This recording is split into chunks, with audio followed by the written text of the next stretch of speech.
safe, or so he's been told several times. Please welcome to the stage, Winston Ross. Woohoo!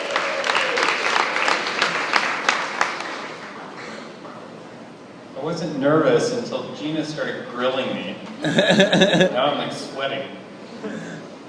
Give me a second. I want to use this thing without breaking it. Oh look, it just slides right up and stays in place. That's amazing. Good. I'm also using an electronic device because my printer is out of ink and paper.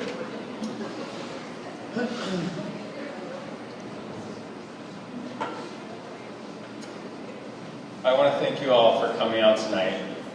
Without the support of people like you, I would have God knows how many little versions of myself running all over Eugene and Springfield breaking into cars. I guess really you should thank yourselves. This isn't so much a story about a bad date as it is about what can happen after a few decent dates turn into a very bad relationship, and you try to save the relationship by adopting chickens. That's what I did 2 years ago on Valentine's Day. There's a chicken, one of the chickens. That's what I did 2 years ago on Valentine's Day. Now we're broken up, I'm stuck with 5 chickens, and I hate them. So this is more of a cautionary tale. It's about stupid decisions people make for love, decisions that can haunt you via a constant and inane and unbelievably loud clucking. For as long as a backyard chicken shall live. Just to be clear, I did not adopt a flock of 5 hens because I had any naive misgivings about how much work it would be, or because I'm some flannel-wearing hipster who wants everyone to think I fell timber for a living instead of pull espresso shots at a fair trade coffee shop. I bought into cluck husbandry for 2 principal reasons. My girlfriend at the time promised to do all the work, and I know what farm fresh eggs taste like. Their names are Sally, Midge, Viola, Banjo, and Michelle Brown. I have no idea which one that one is. We bought them on Craigslist for $15 a piece. I would soon be swimming in rich mustard yellow yolk, after a few minor adjustments, that is. Adjustment number 1. I was sure at the outset that my backyard chickens would be free to roam my relatively cavernous yard, pecking at bugs and gobbling up little bits of gravel to their heart's content. So I didn't build a pen around the coop. What I didn't anticipate is the hens' favorite places to peck and gobble would be the worst possible places for them to peck and gobble. My vegetable garden, the herbs and side planters, the flowers and the flower beds. They worked the yard with monstrous determination, shredding the delicate basil, uprooting my charred starts, and turning the remaining Armageddon into dirt patches suitable for dust baths. They take dust baths to smother parasites that stow away in the feathers, also to ruin my planters. But my girlfriend and I were still determined to make this animal husbandry thing work, so we put up some fences to protect the shrubs and went back to our comfortable cycle of yelling at each other and later forgetting what we'd started fighting about. Adjustment number 2. Why would fat, happy hens with entire garden subsidiary ever wander from the confines of my Rigby 3-foot fence? That must be what I was thinking at first, but then one day I arrived home to discover that 3 of the birds had literally flown the coop. It should have been easy enough to corral them, but I hadn't properly socialized the chickens during their tender adolescent months, it turns out, so they were not trying to let me scoop them up. I lunged this way, they gleefully skirted around me and off somewhere else, which eventually became the scary, unkempt backyard of my meth-addicted next-door neighbors, where the fugitives quickly just disappeared in a jungle of 4-foot dandelions and grass. I mustered up all the courage I could, hoping any paranoid Breaking Bad types were either not home or sound asleep inside, crept into the yard and herded the chickens back to my place. Adjustment number 3. You know how roosters have a reputation for being super loud?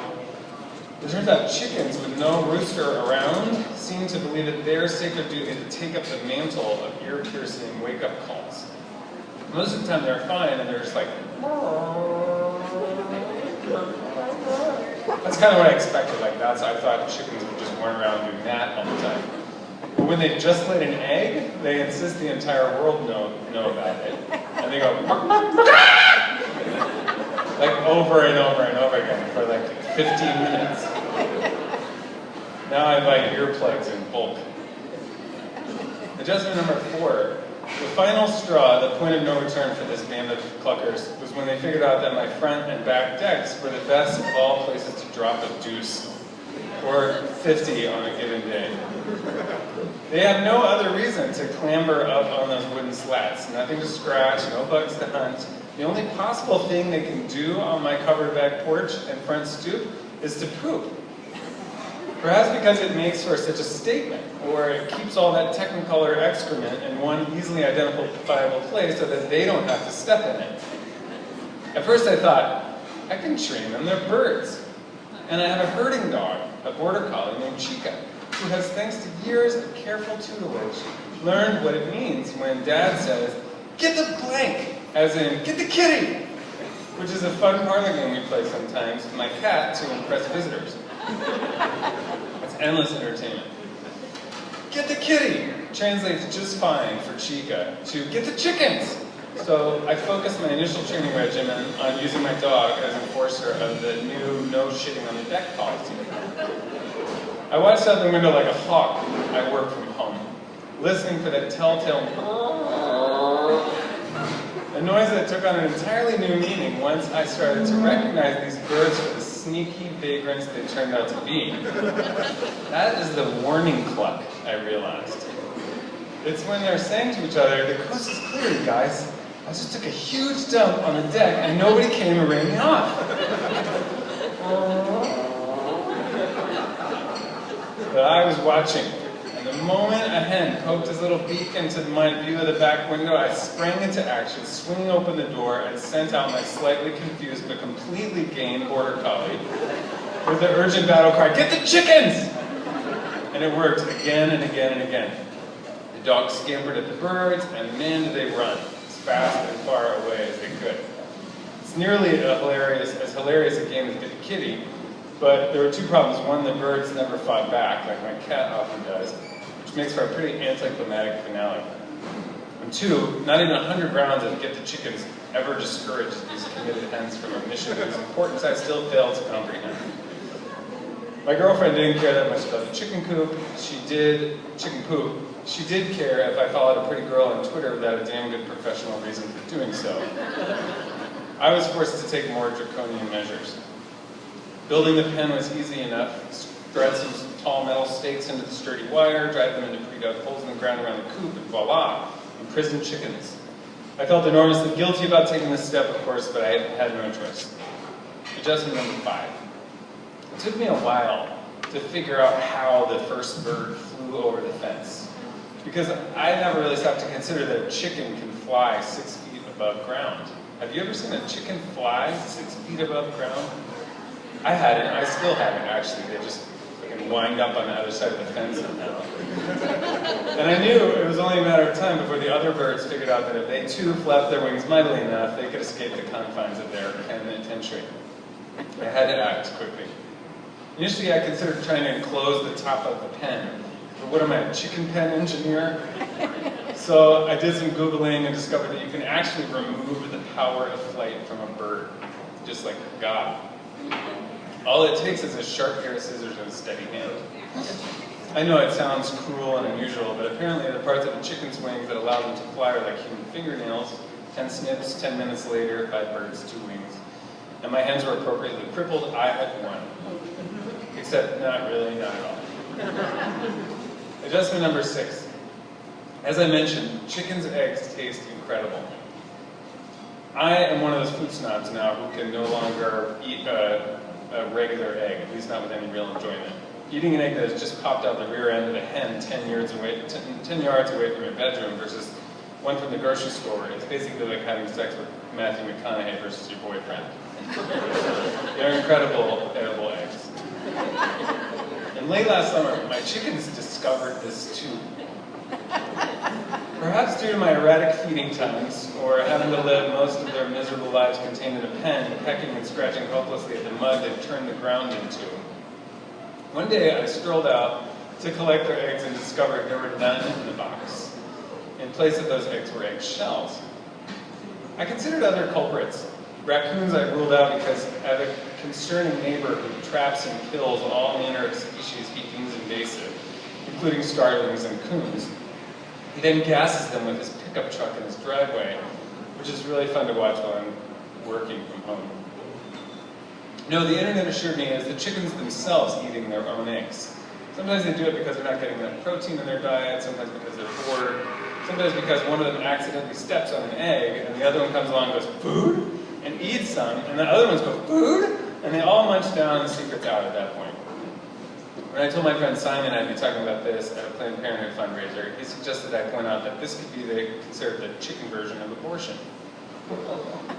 Once Banjo, Midge, Viola, Sally, and Michelle discovered the succulence of their own offspring, the only way I could get an egg for myself was to sleep without earplugs, leap up the moment I heard one of their telltale, "I just pooped an egg out of my butt" calls, and rush out to the coop to secure it before the little monsters could devour the thing.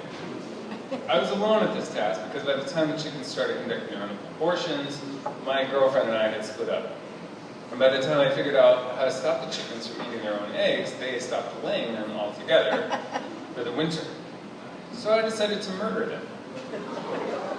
Adjustment number 7. It turns out you cannot outsource the killing of a chicken. The butcher won't do it. My ex-girlfriend's mom had once offered to do it. She grew up in the Philippines and they butchered chickens every morning for breakfast. But I felt a little weird calling in that favor post-breakup. In no way in hell was I going to kill him myself. I'd get blood all over everywhere and probably screw it up and have them running all over the yard, necklace and spurting. So I put it off. My ex moved to Portland. She did not, as she had once promised, take the chickens with her. So I spent the winter sporadically feeding 5 caged hens, as miserable as I was, wondering if they'd ever poop an egg out of their butts again. And then just today, after I got home from a week-long trip, I wandered over the egg box and popped it open, just to see if maybe a rat had crawled in there and died or something that's interesting. Inside, there were exactly a dozen poop and feather-encrusted beauties. I think I'm going to have an omelet for